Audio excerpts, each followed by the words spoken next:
नमस्कार, मैं प्रियरंजन साहू। 5 राज्यों का चुनाव जो था वो पता लग गया है सबको। भारतीय जनता पार्टी फिर से उत्तर प्रदेश, उत्तराखंड वहाँ आ गए हैं और जितने भी तथाकथित आलोचक थे, समीक्षक थे, सबका स्वर भी परिवर्तन हो गया है। अभी बात चल रहा है कि चाणक्य ने ऐसा किया, चाणक्य का वो जो स्ट्रेटेजी है बहुत बढ़िया था, ये था वो था। और जो एक कहावत है कि दिल्ली का रास्ता लखनऊ से होके गुजरता है, अभी दिल्ली का रास्ता साफ हो गया है, ये बात चल रही है। तो ये क्या सही है? हो सकता है ये अर्ध सत्य हो, पूरा सच ना हो। और एक बात जो अभी बोल रहे हैं समीक्षक, तो जो बोलना है बोल दिया। सोशल मीडिया में बहुत ज़्यादा चर्चा है। भारतीय जनता पार्टी के जो समर्थक है वो तो बोलेंगे ही कि मोदी जी महान है, योगी जी महान है, और जो भारतीय जनता पार्टी का या मोदी जी का विरोध करते हैं वो बोलते हैं कि जो लोग हैं उत्तर प्रदेश का, लोग कैसे लोगों को चुना है। बार बार जो कम्युनल लोग हैं, जो सांप्रदायिक लोग हैं, उनको चुनाव करते हैं। तो they are blaming the people of Uttar Pradesh basically. ये सही नहीं है। मेरा ये मानना है कि ये सही नहीं है। अगर आप इलेक्शन का रिजल्ट देखेंगे, अगर उत्तर प्रदेश का लोग नहीं जानते हैं वोट देना, तो समाजवादी पार्टी 47 से कैसे पहुंच गए 123 सीट में, और उनका वोट शेयर करीब करीब 2017 में 22% था, अभी कैसे हो गया 38% में।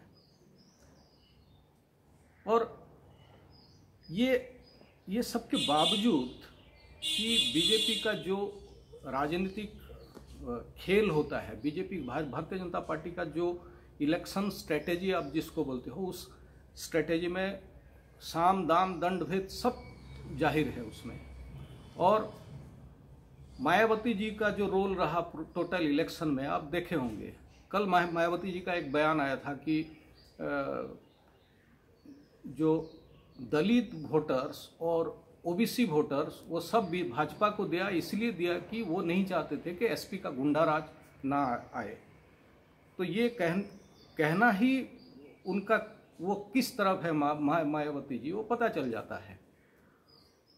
ये सब बावजूद कि मायावती जी 100 से ज़्यादा मुसलमान कैंडिडेट खड़ा करवाए और इलेक्शन में वो वोट काटने का काम किया उन्होंने। तो ये सब करने के बावजूद ईडी का जो रेड करवाया, इनकम टैक्स का रेड करवाया, मतलब भारतीय जनता पार्टी का पैसा पैसा है और ऑपोजिशन पार्टी वालों का पैसा ब्लैक मनी है। यही स्टाइल है भारतीय जनता पार्टी का, है ना। भारतीय जनता पार्टी का पैसा पैसा है, ऑपोजिशन पार्टी का पैसा ब्लैक मनी है। और ब्लैक मनी में हम जानते हैं कि जो हमारे जो गणतंत्र है, उस गणतंत्र में सबसे ज़्यादा अगणतांत्रिक जो प्रक्रिया हो गया है वो हो गया निर्वाचन, चुनाव। और उसमें पैसा का खेल होता है। सारे कैंडिडेट पैसे में खेल खेलते हैं, इन्वेस्ट करते हैं और जाते हैं पार्लियामेंट में या असेंबलीज में, मंत्री बनते हैं, एमएलए बनते हैं, एमपी बनते हैं। तो उसमें जो अपोजिशन पार्टी होते हैं उनका जो पैसा को ब्लॉक कर दो, ब्लैक मनी है ये है कह के, लेकिन अपना पैसा खर्च करो बेपरवाह। तो उसमें जो फेयरनेस होता है इलेक्शन प्रोसेस में वो नहीं है। ये अभी आलोचक या समीक्षक जो भी है, ये बात कहना बहुत ज़रूरी है कि भारतीय जनता पार्टी सारा बंधन तोड़ देते हैं, सारे इंस्टीट्यूशन को इस्तेमाल करके इलेक्शन लड़ते हैं और उसके बाद अगर यूपी में 50 से ज़्यादा सीट उन्होंने गंवाया है, ये बहुत बड़ी बात है। ये मेन टेक अवे है इस इलेक्शन का। उत्तराखंड में भी उनका सीट कम हुआ है, उसका असर पड़ेगा नेशनल पॉलिटिक्स में भी, आपका राज्यसभा में पड़ेगा। राज्यसभा में अभी पंजाब से भी रिप्रेजेंटेशन होगा आम आदमी पार्टी का, यूपी से समाजवादी का रिप्रेजेंटेशन ज़्यादा होगा, तो उसका असर पड़ेगा। उसका असर प्रेसिडेंशियल इलेक्शन, जब राष्ट्रपति निर्वाचन आएगा, उसमें भी पड़ेगा। वोट शेयर जो बीजेपी का है वो कम होगा राष्ट्रपति निर्वाचन में। तो ये सब जो प्रक्रिया है ये होप देता है कि ऐसा नहीं है कि जो जीता ठीक है, जीत गए, रिटेन कर गया अपना पावर, वो ठीक है, कोई बात नहीं। लेकिन ये कहना बिल्कुल गलत है कि 2024 का इलेक्शन के लिए बीजेपी का साफ हो गया रास्ता, ऐसा नहीं है। दूसरी बात एक कहना चाहूँगा कि एक राम गुहा जी का जो हिस्टोरियन है, भारत के मशहूर हिस्टोरियन, उनका एक लेख कल काफ़ी हंगामा हुआ है कि उन्होंने कहा कि द थ्री गांधीज, मतलब Sonia Gandhi, Rahul Gandhi, Priyanka Gandhi, they should resign and quit politics. उनका मानना है कि गांधी फैमिली जो कांग्रेस का मेन ये है, बागडोर संभाले है, वो मतलब जितना दिन रहेंगे मेन अपोजिशन स्पेस में, कांग्रेस जितना दिन रहेगा उनके नेतृत्व में, उतना दिन बीजेपी पावर में रहेगा। ये ठीक है, कुछ हद तक सही है, क्योंकि कांग्रेस और बीजेपी का जो फाइट है,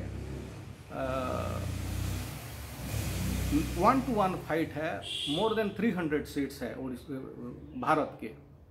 और वहीं पे स्ट्राइक रेट, जो प्रशांत किशोर भी बार बार कहा है, जो इलेक्शन निर्वाचन विशेषज्ञ प्रशांत किशोर है, वो बार बार कहा है कि जहाँ जहाँ डायरेक्ट फाइट होता है कांग्रेस और बीजेपी का, वहीं पे बार बार बीजेपी जीतते हैं। उसका मतलब कांग्रेस का कुछ इनहेरेंट प्रॉब्लम है। हम मानते हैं, ये बात भी रामचंद्र गुहा जी का मानते हैं कि कांग्रेस का इनहेरेंट प्रॉब्लम है। इसका मतलब नहीं है कि गांधी फैमिली छोड़ दे इलेक्शन।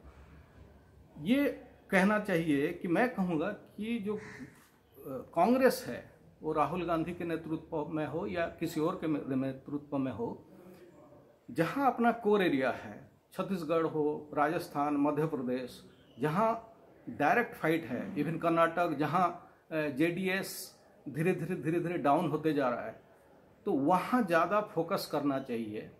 और वहां जितना ज़्यादा कंसंट्रेट करेंगे, जितना ज़्यादा मजबूत करेंगे अपना संगठन को, और उतना बीजेपी को लड़ाई कर पाएंगे वो लोग।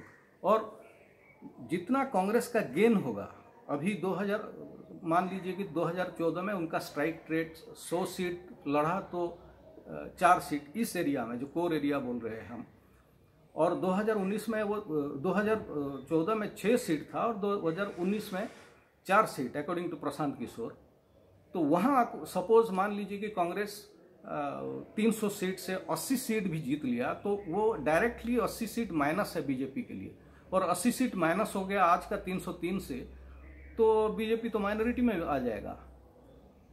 तो ये बात ठीक है कि कांग्रेस को और मजबूत करना चाहिए। अगर भी कांग्रेस मजबूत नहीं करेगा तो आम आदमी पार्टी जैसा पार्टी स्पेस धीरे धीरे, वो टाइम टेकिंग प्रोसेस होगा, ठीक है, लेकिन धीरे धीरे प्रवेश कर रहे हैं। जो मेन अपोजिशन स्पेस को जो कैप्चर करेगा, और मेन अपोजिशन अगर कांग्रेस स्ट्रांग हो गया तो बीजेपी इनविंसिबल नहीं है। ये बात आज से पता चल रहा है यूपी इलेक्शन के बाद। यूपी इलेक्शन में जीत गया बीजेपी, ठीक है, लेकिन उनका शक्ति थोड़ा कम हुआ है, और डेमोक्रेटिक प्रोसेस में वो बहुत मायने रखता है। और उसके आगे जो इलेक्शन होगा, और उससे और एक सीख मिलता है रामचंद्र गुहा से जी से। और एक चीज़ में मैं एग्री नहीं करूंगा कि खाली गांधी फैमिली नहीं है। आप अगर देखेंगे अखिलेश यादव विजिबल नहीं हुए थे, लास्ट 4 साल विजिबल नहीं हुए थे, लास्ट 3 महीने या 4 महीने में विजिबल हुए, और उसके बावजूद वो 123 सीट या 125 सीट ले आई है उनका जो पार्टी और उनके सहयोगी दल। अगर वो 4 साल से एक्टिव रहते और ज़्यादा एक्टिव रहते तो हो सकता है वो पावर में आ जाते। या आप तेजस्वी यादव का ले लीजिए, वो लोग क्या कर रहे हैं, खाली राहुल गांधी इनएफिशिएंट है या चुपचाप बैठे हैं, वो बात नहीं है। सबका जो भी फ्यूडलिस्टिक सेटअप है अपना अपना पार्टी से, वो पार्टी से निकलना चाहिए वो लोग, और धीरे धीरे अपना संगठन को मजबूत करेंगे। तो यूपी इलेक्शन आज दिखा रहा है कि 2000 everything is not lost for 2024। और एक साथ अगर, और मेन ये रहा कांग्रेस का कोर एरिया में अगर बीजेपी असफल होता है और कांग्रेस सफल होता है तो कोई भी बात मुमकिन है। लेकिन Congress has to stand up और काउंट इटसेल्फ। कांग्रेस अपने आप को ठीक से मजबूत करेगा, तब जाके बीजेपी का डाउनफॉल भी होगा। धन्यवाद।